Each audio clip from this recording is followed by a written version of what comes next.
Motions Conference.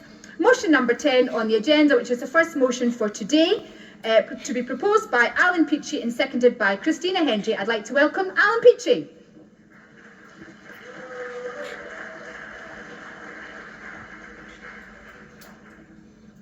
Thank you, Chair. Conference. Over the last 20 years or so, medical science has made leaps and bounds in medicine and therapy identification and production. This has helped many children who have started life under palliative care services reach adulthood, something that didn't happen 20 years ago. Unfortunately, service provision and policies within NHS and social care have not changed to meet the needs. I should probably declare an interest in this motion. As most of you will know, I'm a full-time carer of my granddaughter, who has a rare condition called FOXG1 syndrome. There are less than 1,000 known cases worldwide. This makes Megan a child with exceptional complex medical needs. I'm also an advocate for parents and carers with children with exceptional complex medical needs, and I sit on NHS Scotland's Children with Exceptional Complex Medical Needs Committee as an expert through experience.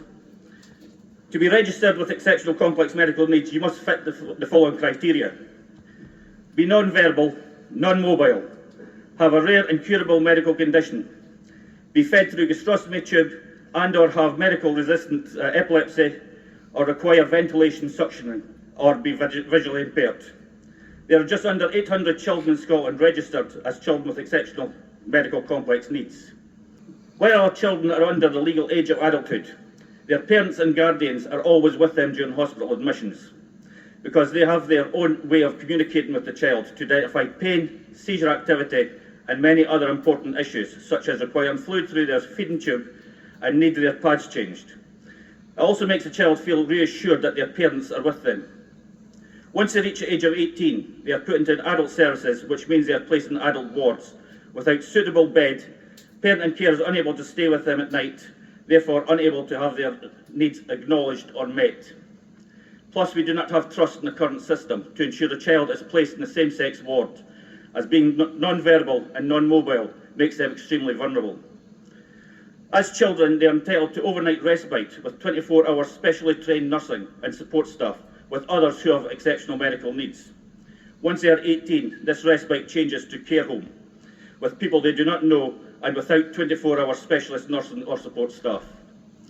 While we welcome the great advances in medicines and therapy, we must acknowledge that the age of an individual does not always coincide with their mental capacity or ability that must be taken into consideration, and is why a stage rather than age service provision is necessary within the NHS and the care services.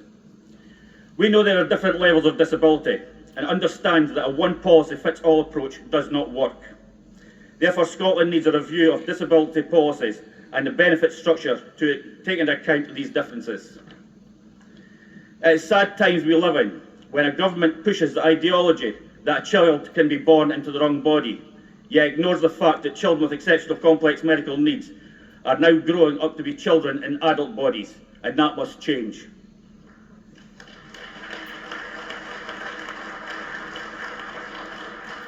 Many children with exceptional medical needs are under foster care, not because their parents are bad people, but because they struggle to cope with their child's condition, and out of love, they give their child to someone they believe could give the child a better life and keep them safe. However, these foster carers are given a choice when the child is undergoing transition to adult services. They can either continue to care for the child while having their foster care payment removed, or hand them back to the state to live till they die. That, in my opinion, is heartless, and it is not the Scotland I am proud of. We should lead the way in foster care by introducing a stage, not age system, which would allow us to introduce a lifelong foster care system.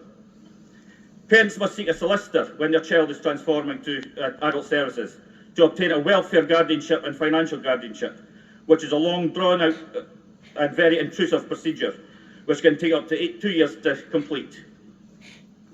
They then lose the benefits related to raising a child, even though they will forever be raising a child, regardless of that child's age.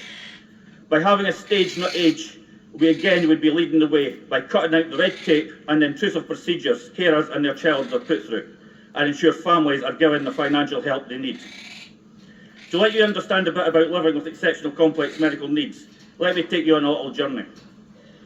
Many of our kids start as swans. This stands for syndrome without the name. It sometimes takes many years to get a diagnosis. In Megan's case, it was 6 years. We are put under palliative care at an early stage because they don't expect our children to reach school age, never mind adulthood. Therefore, medical advancements have improved those odds. But from these early stages, our bodies seem to adapt to sleep very lightly, which allows us to react very quickly to the slightest noise of choking or unusual movements that can be seizures. This, however, is where it gets complicated when in hospital. Our children often have movement disorders that look very similar to seizure activity. So much so that when we are in hospital with specially trained nurses, they will come over with emergency medication for Megan, but they always ask me if it is a seizure or her movements, as they cannot tell the difference. During the night, we get up a number of times to reposition our child so they don't get sore, or we simply just place our hand on their belly to make sure they are still breathing. Once a week, we need to change the water in the child's gastrostomy button, making sure it does not fall out or burst. The button is what the feeding tube goes into and has a balloon that goes directly into the stomach and is filled with water to hold it in place. Every 3 months, we have to remove this gastrostomy button from the stomach and change it. And we have to do this very quickly because the stomach heals very quickly. You have approximately 5 minutes to have this procedure done, or you have to take the child up to have another operation to have it reopened.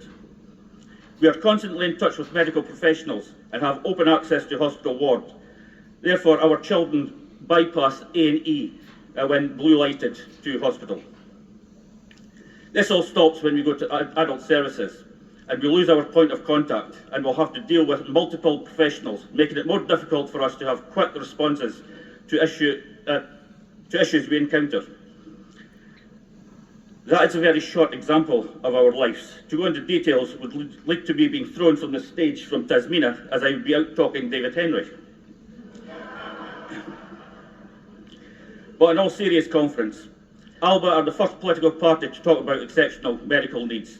Please support this motion so we can also be the first party to have a policy on it and give those carers like myself hope that we have support from out with our small network of friends and supporters, and give us hope that someone is listening to us. Conference, I move this motion. Thank you.